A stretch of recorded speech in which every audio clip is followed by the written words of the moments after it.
하겠습니다. 데살로니가 전서 2장 17절에서 19절 교독하겠습니다.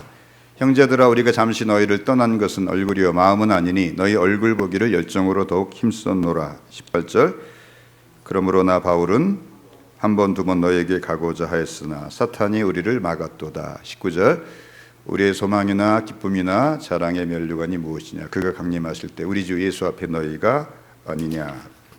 또 그다음에 7절 3장 7절에서 3절 이러므로 형제들아, 우리가 모든 궁핍과 환난 가운데서 너희 믿음으로 말미암아 너희에게 위로를 받았노라. 그러므로 너희가 주 안에 굳게 선즉 우리가 이제는 살리라.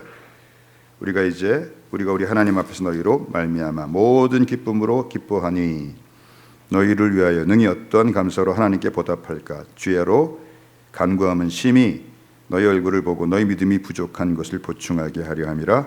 하나님 우리 아버지와 우리 주 예수는 우리 길을 너희에게로 갈 수 있게 하시오며 또 주께서 우리가 너희를 사랑함과 같이 너희도 피차간과 모든 사람에 대한 사랑이 더욱 많아 넘치게 하사 너희 마음을 굳건하게 하시고 우리 주 예수께서 그의 모든 성도와 함께 강림하실 때 하나님 우리 아버지 앞에서 거룩함에 흠이 없게 하시기를 바라노라.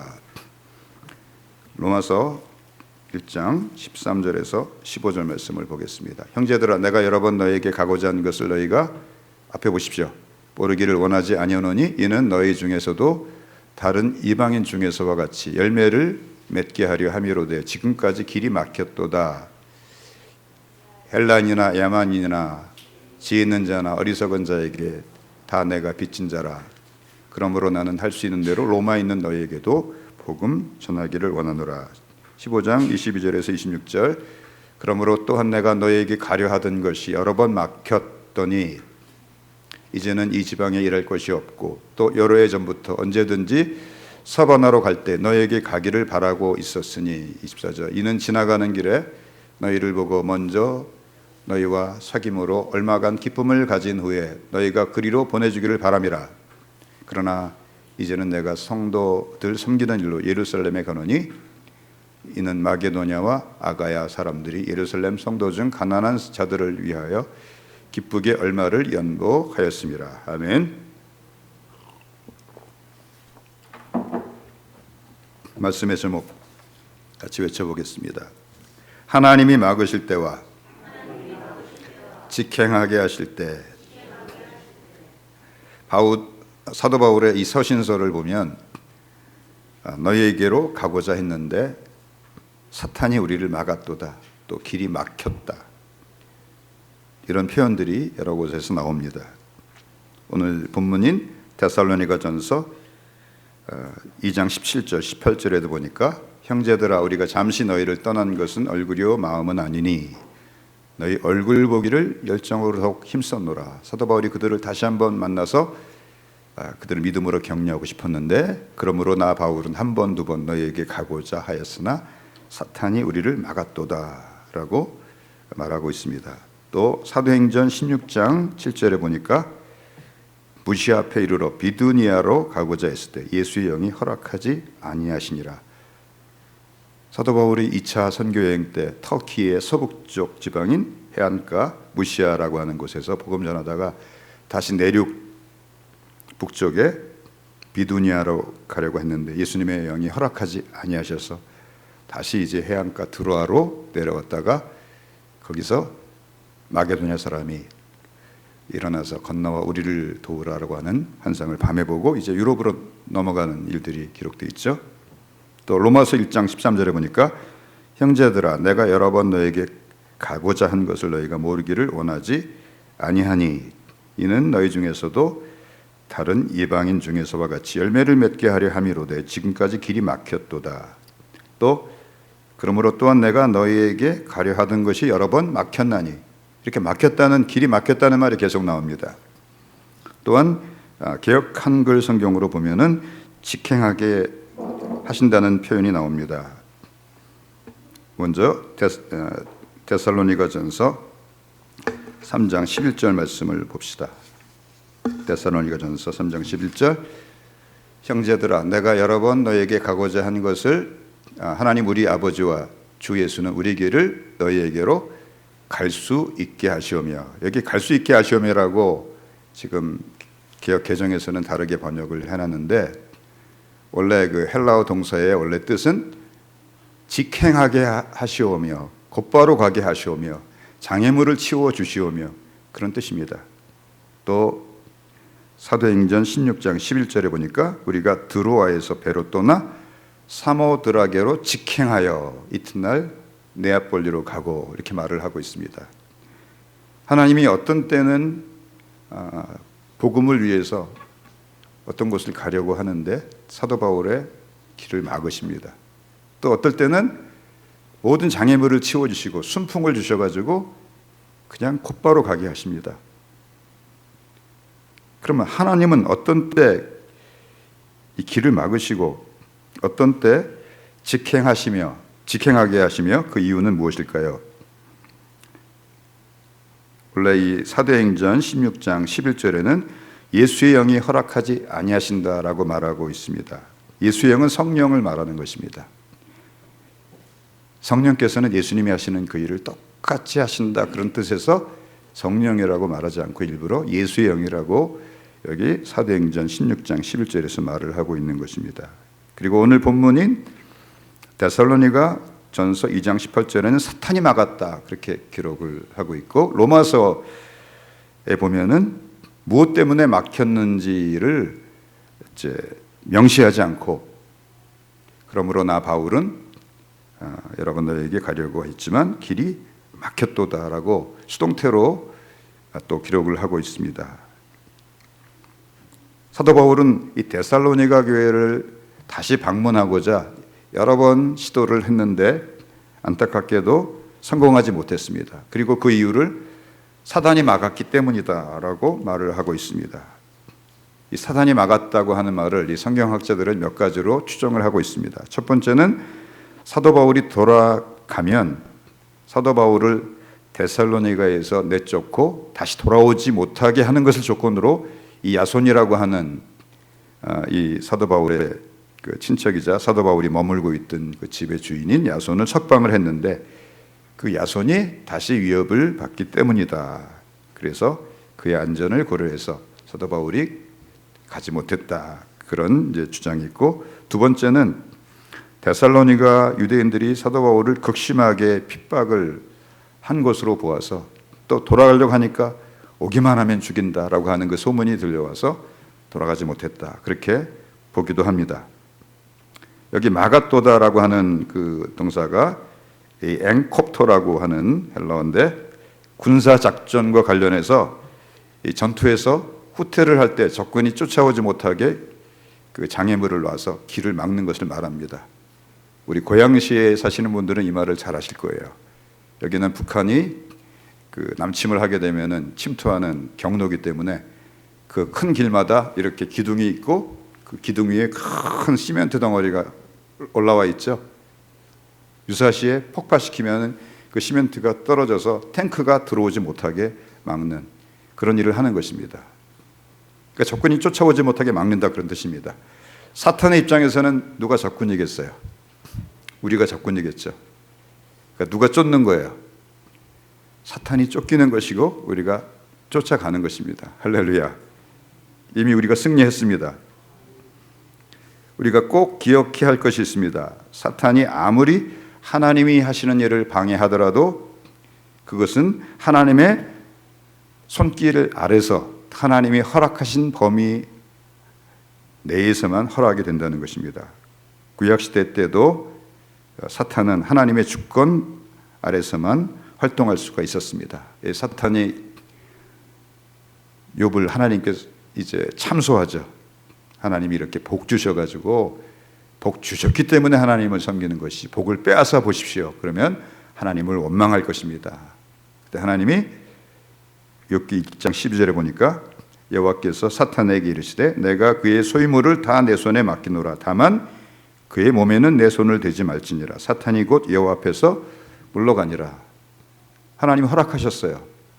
그래서 재산이 하루아침에 다 사라지고 10명의 자녀가 하루아침에 다 죽습니다. 근데도 욥이 내가 모태에서 적신으로 나왔은즉 적신으로 돌아갈지라고 원망하지 아니하였습니다.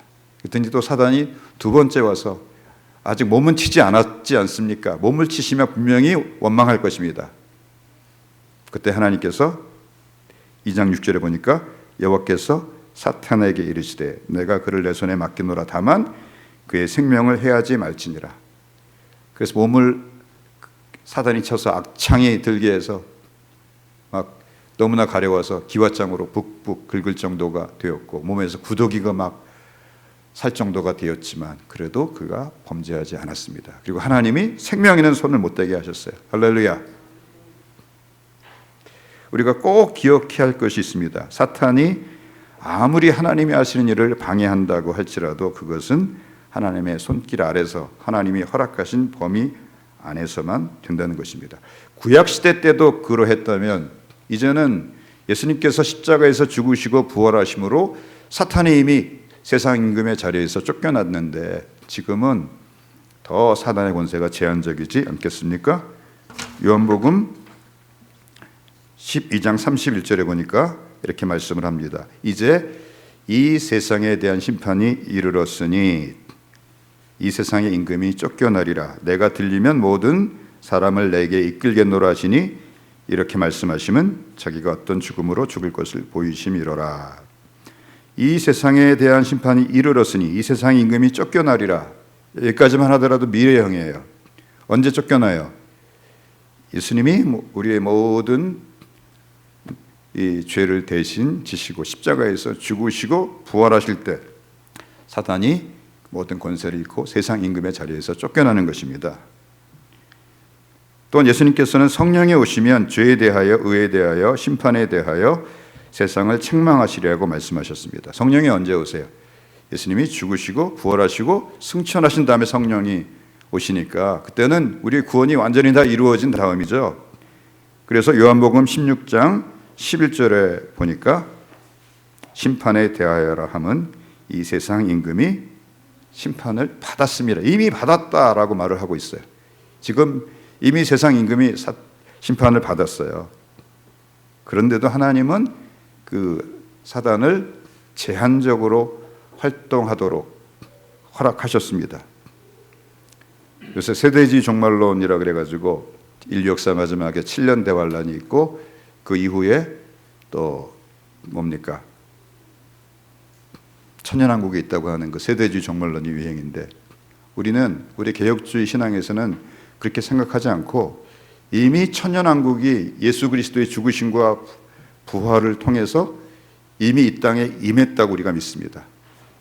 지금 우리는 이미 천년왕국을 살고 있어요. 근데 어떤 왕이냐면 굵은 베옷을 입고 애통하고 회개하며 세상의 죄에 대해서 책망하는 그런 사명을 맡은 왕이에요. 그런데 어떻게 사단 마귀가 임금의 자리에서 쫓겨났는데도 불구하고 이렇게 막강한 권세를 때로는 발휘하고 있는 것처럼 보입니까? 하나님이 일부러 허락하시는 거예요. 그 사단 마귀를 통해서 우리를 아주 강하게 훈련하시는 것입니다. 아멘. 군대 가면은 이제 그 조교들이 있습니다. 특히 유격 조교가 제일 무섭습니다. 머리에 빨간 모자를 쓰고 그냥 얼마나 괴롭히는지 몰라요. 근데 사단 마귀가 바로 어떤 역할을 하는 거예요? 유격 조교의 역할을 하는 것입니다.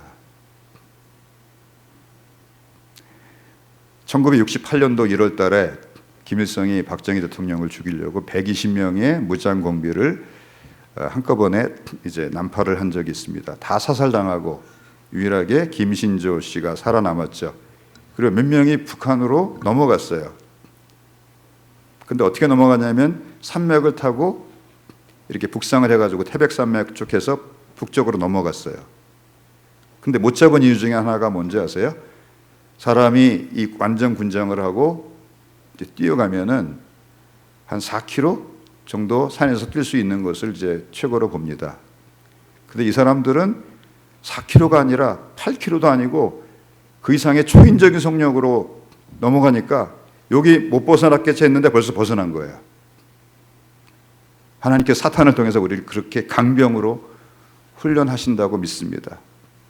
제가 요새 이렇게 북한을 위해서 기도하다가 하나 생각하는 것은 하나님이 왜 저 북한 사람들을 저렇게 혹독한 고난 가운데 두셨을까?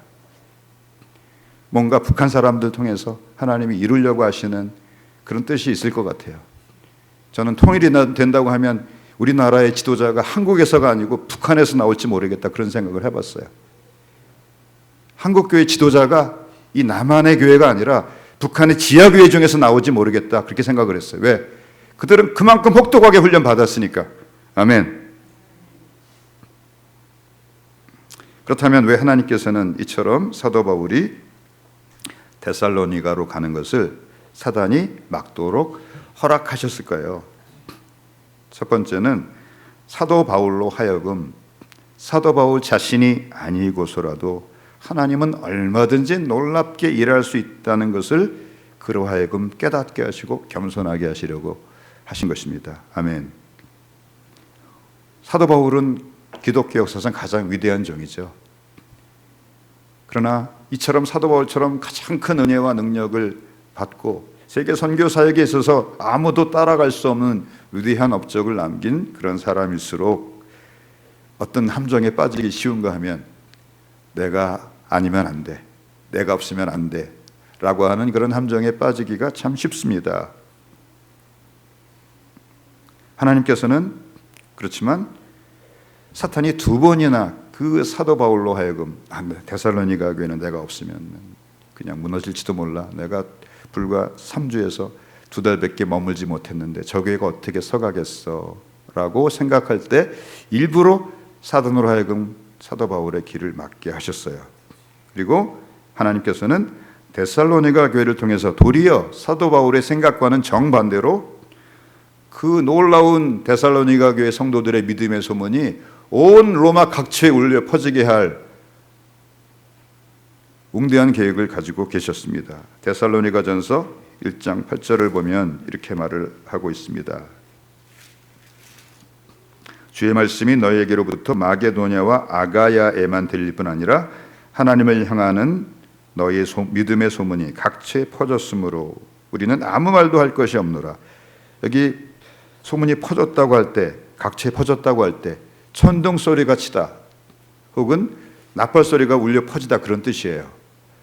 사도 바울이 저 교회가 존속이 될까 생각을 했는데 존속을 걱정을 하는 사도 바울의 생각과는 달리 그들이 얼마나 놀랍게 믿음이 진보하고 성장하고 그 믿음의 능력을 나타냈는지 그들의 소문이 그 방문하는 사람들 통해서 로마 각처를 다 진동할 정도로 퍼졌어요. 할렐루야. 그러면서 사도 바울은 뭐를 깨닫게 되었어요? 내가 없어도 하나님은 얼마든지 일하실 수 있다라고 하는 것을 깊이 깨닫게 됩니다. 그리고 그는 그것을 이제 그가 한 3, 4년 후에 제3차 선교 여행을 통해서 이제 에베소라는 곳을 가서 오랫동안 사역을 하게 되는데 그곳에 머물면서 고린도 교회를 향해서 편지를 써보내면서 그것을 그가 고백을 하게 됩니다. 고린도전서 3장 6절에서 8절입니다. 고린도전서 3장 6절에서 8절. 나는 심었고 아볼로는 물을 주었을 때 오직 하나님께서 자라나게 하셨나니 그런즉 심는 이나 물 주는 이는 아무것도 아니로되 오직 자라게 하시는 이는 하나님뿐이니라. 누가 자라게 하세요?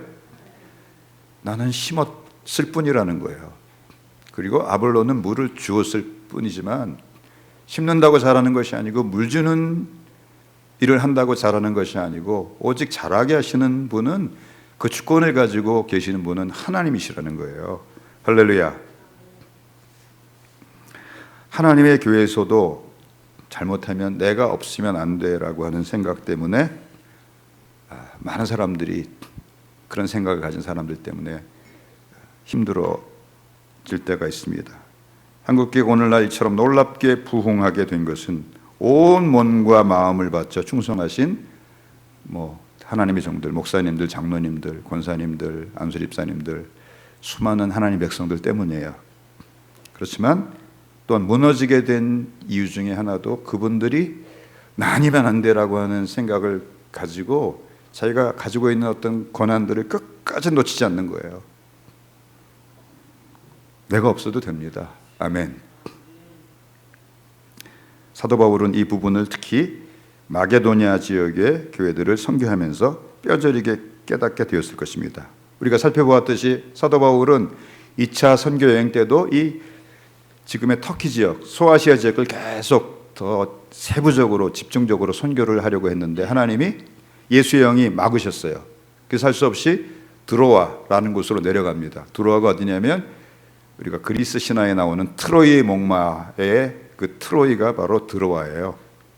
그리고 거기서 기도하는 가운데 밤에 어떤 사람이 일어나서 이제 마게도냐로 건너와서 우리를 도우라라고 하는 환상을 보고 이제 마게도냐로 건너가는 것이 하나님의 뜻인 줄 알고 거기서 배를 타고 이제 그리스 북부로 넘어가게 되죠. 유럽 선교의 문이 열린 거예요. 역사적으로 엄청난 사건입니다. 그래서 토인비라고 하는 학자는 사도 바울이 타고 간 그 배에는 유럽 천년의 문명이 실려 있었다. 그렇게 평가할 정도의 엄청난 사건입니다. 그리고 이렇게 중요한 이제 사건이 열렸는데 사도 바울은 거기서 이제 빌립보라고 하는 첫 번째 도시에 들어가서 복음을 전하다가 여종에게서 점치는 여종에게 귀신을 쫓아주게 됩니다. 근데 돈을 못 벌게 된 그 여종의 주인들이 사도 바울을 고발해서 억울하게 그냥 매를 맞고 감옥에 갇히게 됩니다. 이거 누구의 방해예요? 사탄의 방해죠. 사탄의 방해죠.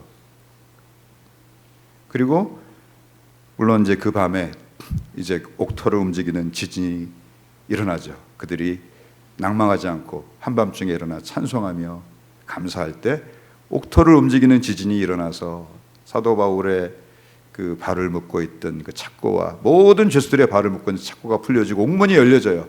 그러니까 그 간수가 죄수가 도망가면은 사형을 당하게 돼 있어요. 그 목숨을 대신 내놓게 돼 있어요. 수치스럽게 내가 처형을 당하느니 자결하려고 칼을 빼서 자기 몸을 찌르려고 하는 순간에 사도 바울이 당신의 몸을 상하게 하지 마시오. 우리가 여기 다 있습니다. 한 사람도 도망 안 갔습니다. 그럴 때 놀라가지고 등불을 가지고 와서 보니까 있어요. 데리고 나와서 거기서 엎드려 절을 하면서 선생이여, 내가 어떻게 해야 구원을 얻으리까? 그때 사도 바울이 우리가 잘 아는 놀라운 그 복음을 전하죠. 주 예수를 믿으라. 그리하면 너와 내 집이 구원을 얻으리라. 할렐루야. 그래서 그 사람이 자기만이 아니라 또 자기 그 집 사람들 다 모아놓아서 그 한밤중에 그들에게 사도 바울이 복음을 전하게 해서 그들이 다 예수님 믿고 세례를 받게 합니다. 그리고 바로 그 다음날 이제 거기서 또 쫓겨나요. 그 빌립보 성의 지도자들이 사람을 보내서 여기서 떠나라고 합니다. 그러니까 빌립보에서 오래 머물렀어요? 아니면 짧게 머물렀어요? 짧게 머물렀죠. 짧게 머물렀는데도 거기서 놀라운 하나님 역사가 일어났어요. 할렐루야. 사실은 그 옥토가 움직이는 지진이 일어났다. 그리고 사람들을 묶고 있는 착고가 다 풀렸다라고 하는 이 사건은 그냥 그 감옥에 있는 사람들만 풀렸다는 것이 아니고 영적으로 말하면 빌립보를 감옥처럼 감싸고 있는 사단의 세력이 무너지고 그 전도의 문이 활짝 열린 거예요. 할렐루야. 그 사람들을 묶고 있는 발의 착고들이 다 끊어져 버린 거예요. 할렐루야. 그래서 사도 바울이 떠나도 거기는 이제 하나님 역사가 얼마든지 일어날 수가 있는 것입니다.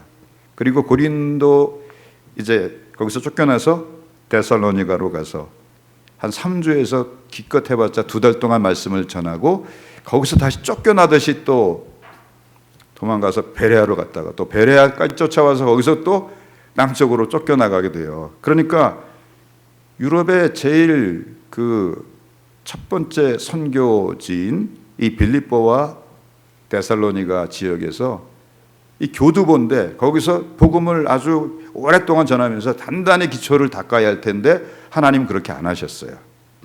왜요? 하나님이 하실 수가 있다는 거예요. 할렐루야. 그리고 사도 바울이 이제 나중에 아테네를 거쳐서 고린도에 가서는 1년 8개월 동안이나 머물면서 사역을 하게 되는데 그가 너무나 경제적으로 궁핍하여서 사역을 할 수가 없었습니다. 그래서 할 수 없이 사도 바울이 평소에 배워놓은 이 천막을 만드는 기술을 사용하면서 자기 밥벌이를 스스로 하면서 이제 복음을 전하게 됩니다.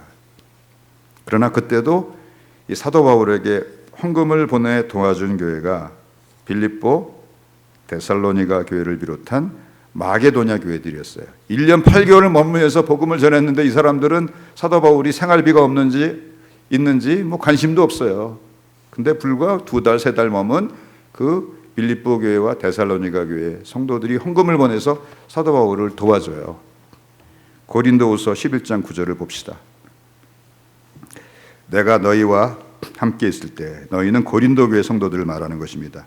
내가 너희 고린도 교회 성도들과 함께 있을 때 비용이 부족하였을 때 아무에게도 누를 끼치지 아니었음은 마게도냐에서 온 형제들이 나의 부족한 것을 보충하였습니다. 내가 모든 일에 너에게 폐를 끼치지 않기 위하여 스스로 조심하였고 또 조심하리라.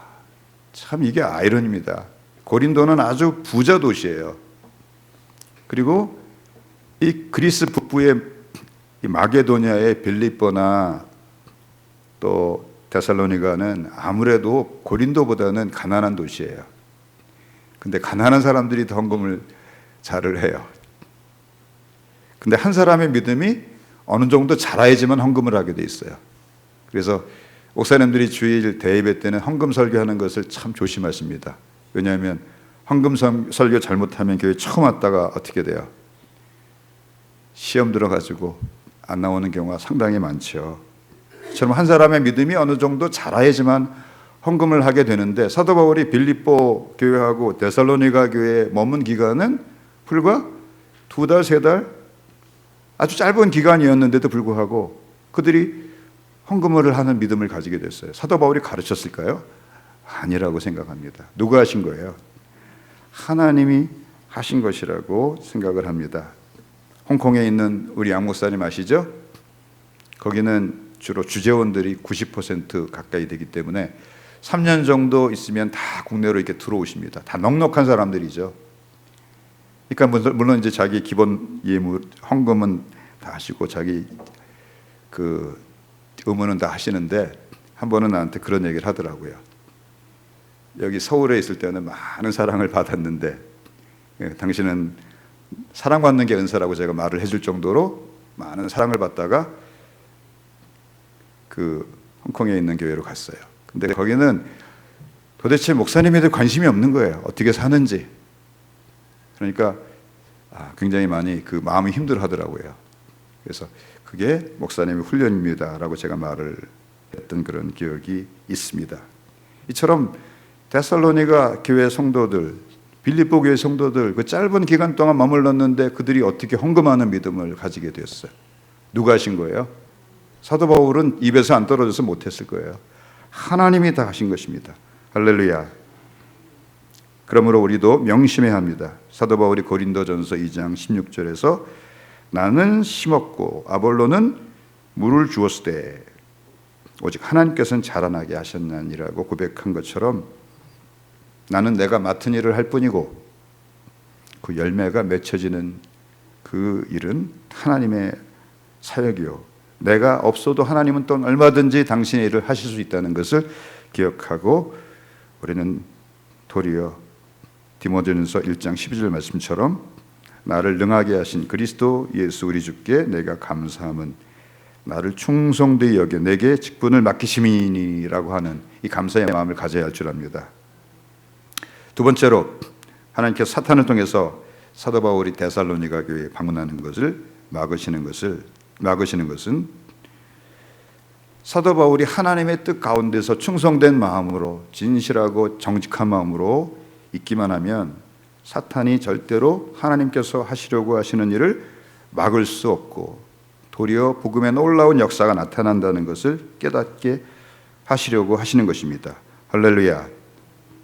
그가 빌립보에서도 귀신을 쫓아주었다가 감옥에 갇혔을 때 찬송할 때 도리어 옥토가 움직이는 지진이 일어났죠. 어떤 사건이라고 그랬어요? 단순히 그 감옥에 있는 사람들의 그 족쇄가 풀린 그 사건이 아니라 빌립보 지역을 묶고 있는 흑암의 세력들의 결박이 끊어지는 것을 상징하는 사건이에요. 할렐루야, 할렐루야.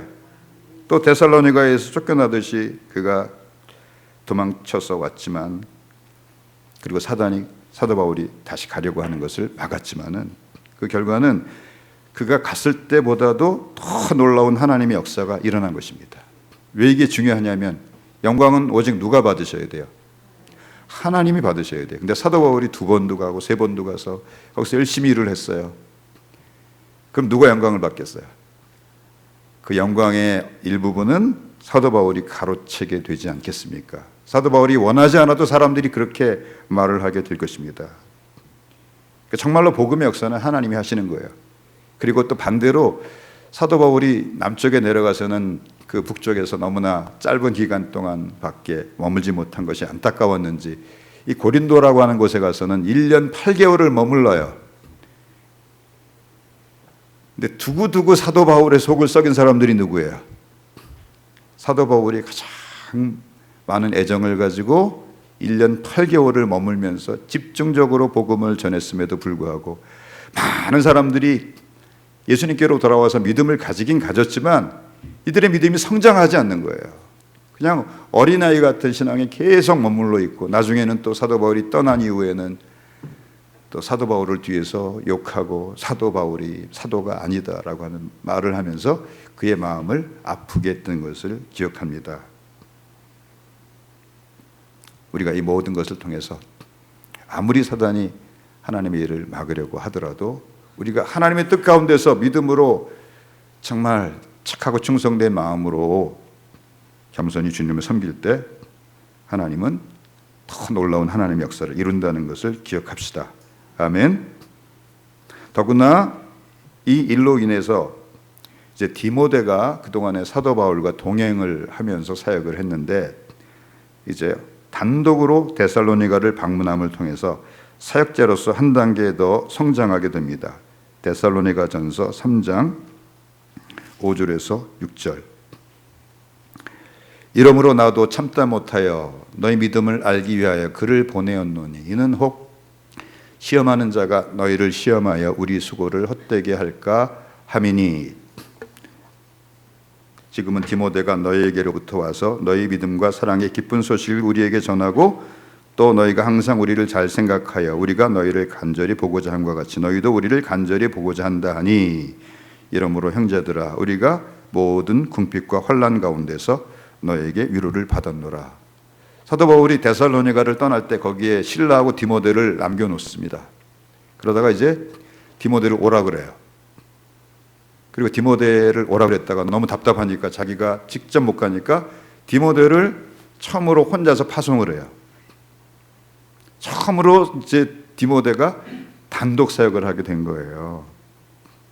이게 참 엄청난 의미를 가집니다. 제가 공군에서 장교로 3년 동안 이제 복무를 했는데 그 조종사들 이제 훈련 과정을 보면은 조종사들이 이제 처음에 비행기 탈 때는 교관하고 같이 탑니다. 그러면 아무것도 안 해요. 옆에서 교관이 하는 것만 보는 거예요. 그래서 그거를 몇 번 해요. 그래서 공중에서 막 거꾸로 일부러 막 돌고 그래가지고 교관이 막 토하게 만들고 이렇게 합니다. 그래서 어떤 사람들은 초창기에 탈락해요. 그 막 토하고 그런 사람들은 적응이 안 돼서 탈락합니다. 그리고 그게 이제 익숙해지면 교관은 옆에 조정관을 가지고 같이 잡고 또 이 사람이 한번 중간중간 운전을 해보게 해요. 조종을 해보게 해요. 그러다가 잘못하면 이 교관이 다시 조정관을 잡아가지고 다시 바로잡게 하는 그런 훈련을 하죠.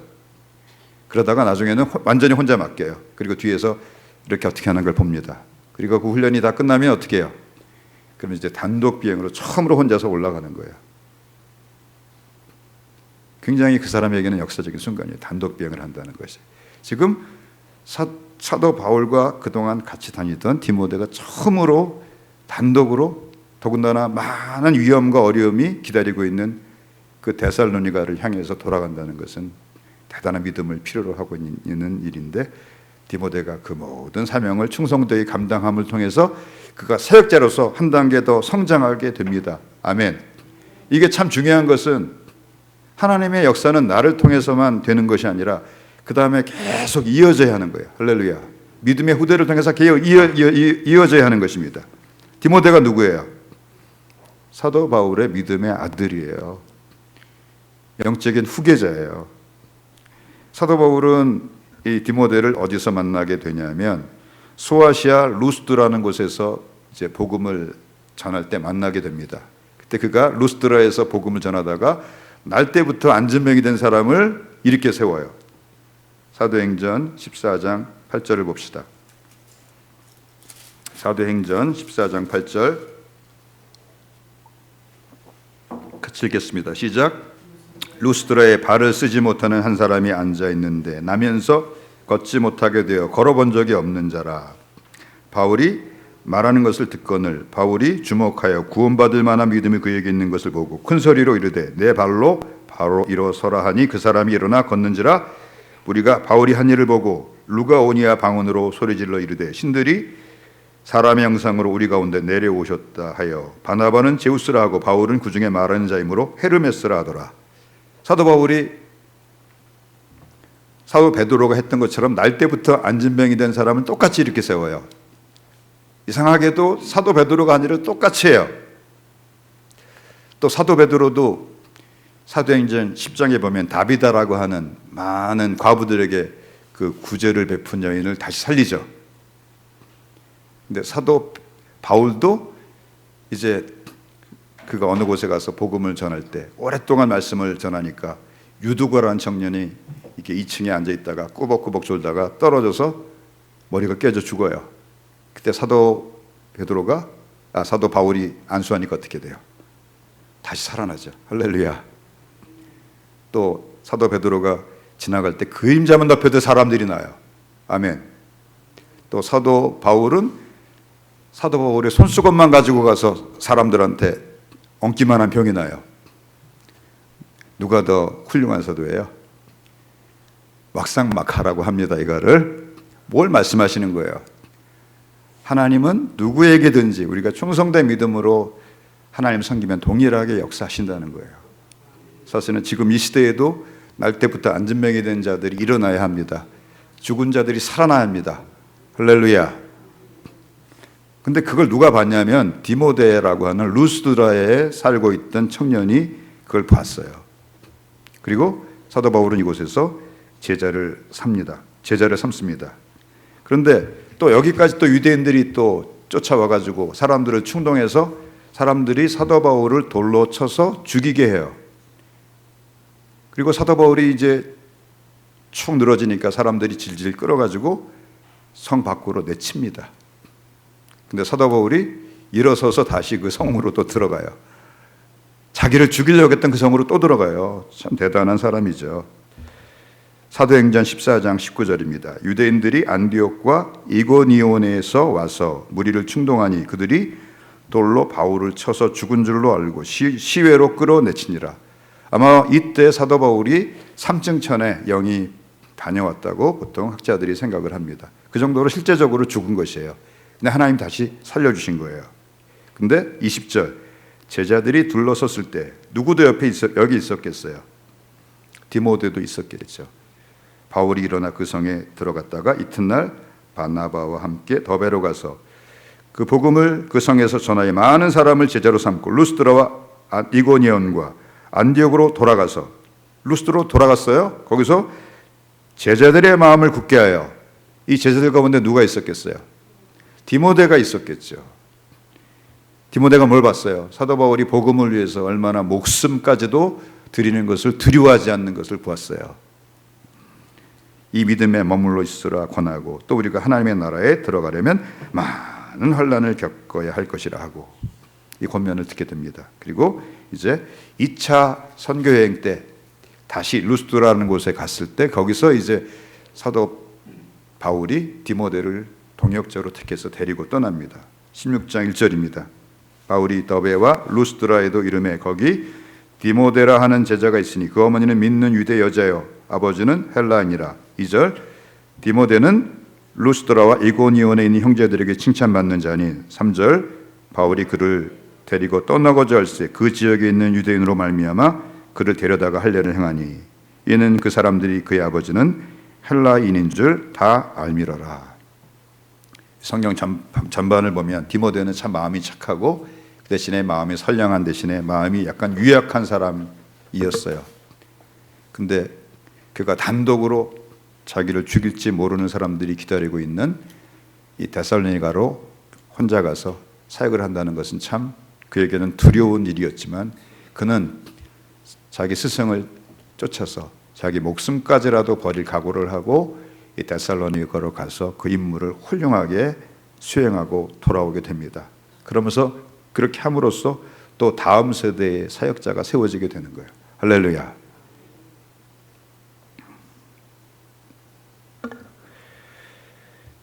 또 때로는 하나님께서 우리의 길을 직행하게 하십니다. 아멘. 여기 데살로니가전서 3장 11절에 우리의 길을 너희에게로 갈 수 있게 하시오며 라고 번역했는데 직행하게 하시오며라고 번역하는 것이 더 옳다고 말씀드렸습니다. 여기 직행하게 갈 수 있게라고 번역된 카티우디노라고 하는 이 헬라어 동사는 똑바르게 하다, 또 장애물들을 제거함으로 평탄하게 하다, 그런 뜻이에요. 또 사도행전 16장 11절에서 사모드라게로 직행했다 그럴 때는 이제 똑바로 가게 했다, 그런 뜻입니다. 왜냐하면 배는 똑바로 가기 힘들어요. 배는 아주 순풍이 불어야지만 똑바로 갈 수가 있어요. 배는 보통 바람이 이쪽으로 오면은 그 돛을 이용해서 이렇게 지그작으로 이렇게 갑니다. 순풍이 올 때면 똑바로 갈 수가 있는데 하나님이 순풍을 불게 하셔서 직행으로 간 거예요. 왜요? 사도 바울의 마음 가운데 이 유럽 선교를 내가 기뻐한다고 하는 확신을 주시기 위해서 그렇게 하신 것입니다. 할렐루야. 하나님께서도 우리에게 이렇게 어떤 일을 직행하게 하게 하실 때가 있어요. 그렇게 함으로 내가 이 일을 주관하고 있고 내가 이 일을 기뻐한다라고 하는 것을 우리에게 보이시는 것입니다. 할렐루야. 그러므로 우리 말로 직행하게 하옵시며를 의역한다면 장애물을 치워주시고 순풍을 불게 하셔서 일직선으로 가게 하옵시며, 뭐 그런 뜻이에요. 제가 지난 사역을 작년 12월 4일로 마감했는데 꼭 123개월 만에 마감하게 하셨어요. 몇 개월 만에? 123개월까지 하고 그 다음날 마감하게 하셨어요. 그리고 이제 연말쯤에 제가 차량 번호를 바꿨는데 0123이에요. 그리고 또 작년 사역을 마감하자마자 12월 4일날 마감했는데 12월 6일에 바로 이 우리가 예배드리고 있는 이 406호를 계약을 하게 하셨어요. 그리고 이렇게 하여튼 순풍을 주셨어요. 할렐루야. 이게 무슨 뜻이에요? 내가 이를 주관하고 있다, 내가 이를 기뻐한다, 그런 뜻이에요. 할렐루야. 근데 하나님께서 사도 바울을 태운 배가 순풍을 만나게 하심으로 그에게 유럽 선교라고 하는 새로운 장을 여셨죠. 그런 것처럼 하나님께서 저에게 이 교회 개척사에게 순풍을 허락하셔서 여기까지 오게 하셨어요. 순풍만 주시겠어요? 아니면 앞으로 풍랑도 있겠어요? 풍랑도 왜 없겠습니까? 풍랑이 없으면 바다가 아니죠. 풍랑도 있겠죠. 그렇지만 순풍을 주셔가지고 여기까지 오게 하셨어요. 뭔가 하나님께서 우리 원흥사랑의 교회를 통해서 저는 뭔가 새로운 일을 하게 하신다고 믿습니다. 어떤 일을 하게 하실까? 저는 기도할 때마다 생각을 하는 것이 우리 원흥사랑의 교회가 이 지역의 수많은 영혼들을 구원해서 몇백 명, 몇천 명의 교회로 되는 그런 꿈을 꾸기보다는 정말로 이 위기에 처한 우리 대한민국의 조국교회와 이 나라 이 민족을 위해서, 이 대한민국을 위해서 기도하는 그런 도구하는 교회가 되는 그런 꿈을 자꾸 주십니다. 할렐루야. 에스겔 22장에서 25절 보면은 그 온 백성들이 범죄한 얘기가 나와요. 25절 보니까 그 가운데서 선지자들의 반역함이 우는 사자가 음식물을 삼킴 같다도다. 선지자도 반역을 했어요. 그들이 사람의 영혼을 삼켰으며 그 재산과 보물을 탈취하며 과부를 그 가운데에서 많게 하였으며 또 제사장도 타락해요. 그 제사장들은 내 율법을 범하였으며 나의 성물을 더럽혔으며 다음에 쭉 넘어가서 또 선지자들이 또 범죄해요. 그 선지자들이 그들을 위하여 회를 치라고 스스로 허탄한 이상을 보며 하나님 보여주지도 않는 것을 봤다 그래요. 복수를 행한다 그랬어요. 또 28절 여호와가 말하지 아니했어도 주 여호와께서 이같이 말씀하셨느니라 하였으며, 그리고 29절 이 땅 백성은 포악하고 강탈을 일삼고 가난하고 궁핍한 자를 압제하고 나그네를 부당하게 학대하였으므로, 그러니까 선지자, 제사장, 고관들 다 하나님 보시기에 다 타락하고 하나님 진노를 면할 수가 없게 되었어요. 근데 3절에 이렇게 말을 하고 있습니다. 같이 읽읍시다. 이 땅을 위하여 성을 쌓으며 성 무너진 데를 막아서서 나로 하여금 멸하지 못하게 할 사람을 내가 그 가운데서 찾다가 찾지 못하였으므로, 31절에 내가 내 분노를 그들 위에 쏟으며 내 진노와 불로 행하여 그를 행위대로 그들 머리에 보응하였느니라. 주 여호와의 말씀이니라. 여기 보니까 내가 멸하지 못하게 할 사람을 그 가운데서 찾지 못했다 그랬는데, 영어 성경으로 보니까 한 사람을 찾지 못했다 그랬어요. 예레미야 5장 1절에서 똑같은 표현이 반복이 됩니다. 예레미야 5장 1절에 보니까 너희는 예루살렘 거리로 빨리 다니며 그 넓은 거리에서 찾아보고 알라. 너희가 만일 정의를 행하며 진리를 구하는 자를 한 사람이라도 찾으면 내가 이 성읍을 용서하리라. 한 사람을 찾았어요? 못 찾았어요? 예레미야 말고 한 사람만 더 찾으면 용서하실 수 있다는 거예요. 근데 찾으셨어요? 찾지 못하셨어요? 찾지 못하셨어요. 저는 우리 원흥사랑의 교회가, 그리고 우리 성도님들 한 사람 한 사람이 하나님이 찾으시는 그 한 사람 되길 바라고 또 그 한 교회가 되는 꿈을 꿉니다. 아멘. 그래서 우리가 화요일마다 모여가지고 한국교회 나라와 민족을 위한 기도회를 하는 거예요. 우리 한 10명 모여서 기도하는데 뭐가 그렇게 큰일이 일어나겠어요? 그렇지만 보리떡 5개와 물고기 2마리가 예수님 손에 올려지니까 어린아이 그 도시락 가지고 남자만 5,000명, 여자 노약자까지 합치면 2만 명이 먹는 기적이, 2만 배의 기적이 일어났어요. 우리가 10명이 모여도 우리가 주님 손에 올려지기만 하면 20만 명이 기도하는 것처럼 하나님이 받아주실 것을 기도합시다. 아멘. 최근에 발표를 보니까 이 무당들, 점치는 사람들, 사주 보는 사람들, 타로 점치는 자들, 이런 역술인들이 10년 만에 2배로 늘어서 총 100만 명이 넘는다고 합니다. 50명 중에 1명이에요. 그러니까 지하철을 타면 그 지하철 1명은 무당이에요. 점치는 자예요. 근데 개신교 목사님들이 14만 명이에요. 아니, 목사님 14만 명들이 역술인 100만 명을 못 이기는 그런 세상이 되어버렸어요. 무당의 딸이 대통령 옆에까지 근접해가지고 이 나라를 이렇게 분탕질을 치는 그런 나라가 되어버렸어요. 사실은 우리가 사실관계는 잘 몰라요. 근데 우리 기독교인들까지 같이 분노한 이유 중에 하나가 이단 교주의 딸이라는 것 때문에 우리가 다 같이 거기에 막 분노했죠. 이게 잘한 일인지 잘못한 일인지는 우리가 하나님 앞에 우리 자신을 돌아봐야 돼요. 왜냐하면 우리가 결과를 놓고 보면은,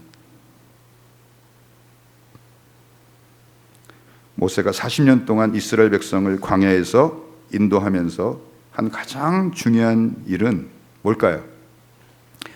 이스라엘 백성들이 수없이 범죄합니다. 그럼 하나님이 진노하셔서 그들을 멸하시려고 해요. 그러면 모세가 무슨 일을 해야 돼요? 하나님 한 번만 살려주세요. 한 번만 살려주세요 하고 기도해서 하나님의 진노를 돌이키는 그 일이 모세의 가장 큰 사명이에요. 다른 게 사명이 아니에요. 출애굽기 32장 9절 이하에 보면은 이제 모세가 십계명 돌판을 받으러 시내산에 40일 동안 올라가서 금식하는 동안에 이스라엘 백성들이 금송아지 만들고 범죄했을 때 하나님 진노하셔서 멸하시려고 하자 모세가 중보 기도하는 이야기가 나옵니다. 32장 9절 여호와께서 또 모세에게 이르시되 내가 이 백성을 보니 목이 떳떳한 백성이로 목이 뻣뻣한 백성이로다. 그런즉 내가 하는 대로 두라. 내가 그들에게 진노하여 그들을 진멸하고 너를 큰 나라가 되게 하리라. 너를 통해서 새롭게 민족을 이루겠다. 할렐루야 그랬어요? 아니면 모세가 그의 하나님 여호와께 구하이르되 여호와여 어찌하여 그 권능과 그 큰 권능과 강한 손으로 애굽 땅에서 인도하여 내신 주의 백성에게 진노하시나이까. 어찌하여 애굽 사람들이 이르기를 여호와가 자기의 백성을 산에서 죽이고 지면에서 진멸하려는 악한 의도로 인도하였다고 말하게 하시려 하나이까. 지금 시내산에서 있잖아요. 시내산에서 죽이려고 데려왔다고 말씀하려고 그 사람들이 그렇게 입방아 찢도록 내버려 주시겠습니까? 이렇게 말하는 거예요. 또 주의 종 아브라함과 이삭과 이스라엘을 기억하소서. 주께서 그들을 위하여 주를 가리켜 맹세하여 이르시기를 내가 너희의 자손을 하늘의 별처럼 많게 하고 내가 허락한 이 온 땅을 너희의 자손에게 주어 영원한 기업이 되게 하리라 하셨나이다. 여호와께서 뜻을 돌이키사 말씀하신 화를 그 백성에게 내리지 아니하시니라. 아멘. 레위 지파가 헌신하여 끝내 회개치 않은 3,000명을 처단한 후에 또 모세가 다시 한번 또 기도를 해요. 32장 30절 이튿날 모세가 백성에게 이르되 너희가 큰 죄를 범하였도다. 내가 이제 여호와께로 올라가노니 혹 너희를 위하여 속죄가 될까 하노라 하고 모세가 여호와께로 다시 나아가 여짜오되 슬프도소이다. 이 백성이 자기들을 위하여 금신을 만들어 싸우니 큰 죄를 범하였나이다. 그러나 이제 그들의 죄를 사하시옵소서. 그렇지 아니하시면 원하건대 주께서 기록하신 책에서 내 이름을 지워버려 주옵소서. 또 하나님이 그들을 용서하시고 내가 그들과 함께 올라가리라 말씀하십니다. 할렐루야. 또 이제 12명의 정탐꾼을 보냈는데 그 중에서 여호수아 갈렙을 제외한 10명의 정탐꾼들이 와서 부정적인 보고를 합니다. 그 성의 거민은 거인들이고 우리는 그들 앞에 메뚜기 같고 그 성읍은 철옹성 같아서 우리가 도무지 점령할 수가 없습니다. 그랬더니 이들이 그냥 모세를 원망하고 우리 자녀들을 여기 광야에서 죽게 하려고 우리 데리고 나왔습니까? 하나님 원망하고 모세와 아론을 때려 죽인 다음에 돌로 쳐 죽인 다음에 새로운 지도자를 세워서 애굽으로 다시 종살이로 돌아가려고 그래요. 그때 하나님이 나타나셔 진노하셔가지고 다 멸하시려고 하죠. 그때 모세가 이렇게 기도합니다. 민수기 14장 20절 모세가 민수기 14장 13절 모세가 여호와께 여짜오되 애굽인 중에서 주의 능력으로 이 백성을 인도해 내셨거늘 그리하시면 그들이 듣고 이 땅 거주민에게 전하리이다. 주 여호와께서 이 백성 중에 계시면 그들도 들었으니 곧 주 여호와께서 대면하여 보이시며 주의 구름이 그들 위에 섰으며 주께서 낮에는 구름 기둥 가운데서 밤에는 불 기둥 가운데서 그들 앞에 행하시는 것이니이다. 이제 주께서 이 백성을 하나같이 죽이시면 주의 명성을 들은 여러 나라가 말하 이르기를 여호와가 이 백성에게 주기로 맹세한 땅에 인도할 능력이 없었으므로 광야에서 죽였다 하리이다. 이제 구하옵나니 이제 말씀하신 대로 주의 큰 권능을 나타내옵소서. 이르시기를 여호와는 노하기를 더디하시고 인자가 많아 죄악과 허물을 사하시나 형벌받을 자는 결단코 사하지 아니하시고 아버지의 죄악을 자식에게 갚아 3, 4대까지 이르게 하리라 하셨나이다. 구하옵나니 주의 인자의 광대하심을 따라 이 백성의 죄악을 사하시며 애굽에서부터 지금까지 이 백성을 사하신 것 같이 사하시옵소서. 어떻게 됐어요? 여호와께서 이르시되 내가 내 말대로 사노라. 그러니까 지금 어떤 일이 반복되고 있어요. 여호와 하나님이 진노하셔가지고 이 백성을 내가 다 멸하리라. 그러면 모세가 하나님께 기도를 해요. 그러면 하나님 이 백성을 인도해서 이 시내산에 죽이려고 사람들이 데려왔다고 그렇게 하나님의 이름을 욕되게 하지 않겠습니까? 이 하나님 영광이 저촉이 된다 그 말이에요. 그리고 하나님의 인자와 긍휼이 무궁하신데 한 번만 불쌍히 여겨주시옵소서. 또 여기 지금 정탐꾼들의 보고에 뇌동했을 때도 이 광야에서 다 죽이면 애굽에서 인도해 낼 능력은 있고 가나안 땅으로 인도해 드릴 능력은 없어서 여기서 다 죽였다고 하지 않겠습니까? 그렇게 하나님께 말씀을 드리고 하나님은 또 인자와 자비와 긍휼이 무궁하신데 또 아브라함과 이삭과 야곱에게 언약하신 약속을 지키시는 신실하신 하나님이신데 약속을 지켜야 되지 아니하시겠습니까? 이렇게 기도를 합니다. 자, 하나님께서 모세야, 그래 내가 그거 생각 못했네. 맞아. 내가 이 시내산에 다 죽이면은 저들이 네가 말한 대로 그렇게 나를 생각할 거야.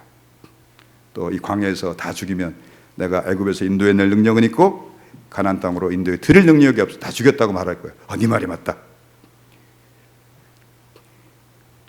그렇게 된 거예요? 하나님 그거 모르셨겠어요? 하나님 다 아시죠. 근데 모세가 무슨 기도를 하는 거예요? 하나님이 영광을 받으셔야 된다 이거예요. 할렐루야. 그리고 하나님이 진노하신 마음을 헤아려 드리는 거예요. 한 사람만 하나님의 마음을 헤아려 드리면 하나님이 진노를 누그러뜨리세요. 할렐루야. 우리가 어린 애들도 누구하고 싸워가지고 막 또 엄마한테 와서 막 울고 막 누구를 막 그러면은 뭐라 그래요? 엄마가 넌 맨날 싸우냐? 일로 와, 종아리 걷어. 그럼 엄마는 빵점입니다. 그때 엄마가 어떻게 돼요? 우리 딸 참 속상했겠다. 나라도 속상했겠다. 그러나 네가 참아야지. 이렇게 할 때 아이의 마음이 싹 풀리죠. 부모님에게 제일 효도하는 자녀가 어떤 자녀예요? 매일 뭐 돈 많이 들이는 자녀가 제일 효도하는 자녀가 아니고요. 부모님 마음을 헤아려 드리는 자녀가 참 효도하는 자녀입니다. 제가 이제 가능하면 월요일마다 연로하신 제 부모님을 찾아뵙는데 이제 두 분이 사시다 보니까 아버님은 귀가 잘 안 들리세요. 그리고 어머니가 아버님이 귀가 안 들리니까 얘기할 상대가 없어요. 그러니까 제가 가면 거의 1시간에서 1시간 반을 그냥 막 따발총처럼 얘기를 하십니다. 그러니까 전에는 제가 참 저도 철이 없어가지고 그 말을 막 중간에 잘랐어요. 이렇게 얘기할 사람이 없어서 저렇게 얘기를 하시는구나 하고 제가 다 들어드려요. 그러면 이제 우리 어머니가 내가 얘기할 사람이 없어서 이렇게 말을 많이 했구나. 그리고서 이제 빨리빨리 너 바쁜데 가라 이렇게 얘기를 하시죠. 그런 것처럼 우리 하나님도 하나님의 마음을 알아들이는 그 한 사람만 있으면 진노를 돌이키세요. 우리가 그런 사람이 좀 되면 안 되겠어요? 우리 원흥사랑의 교회 성도님들이 그런 성도님들이 되고 우리 한 사람 한 사람이 그런 성도들이 될 때 하나님께서 이 나라를 생각할 때 너무나 진노하셔서 그 진노를 지금 퍼붓고 계시는데 하나님이 또 한 번 저는 불쌍히 여겨주실 것이라고 생각을 합니다. 그 하나님의 은혜를 우리가 기억하면서 우리 원흥사랑의 교회 이렇게 직행하게 하신 그 뜻이 바로 그런 교회, 그런 성도들 되라고 여기 우리 교회를 세워주셨다고 믿고 그 길로 달려갈 수 있게 되기를 우리 주님의 이름으로 축복합니다.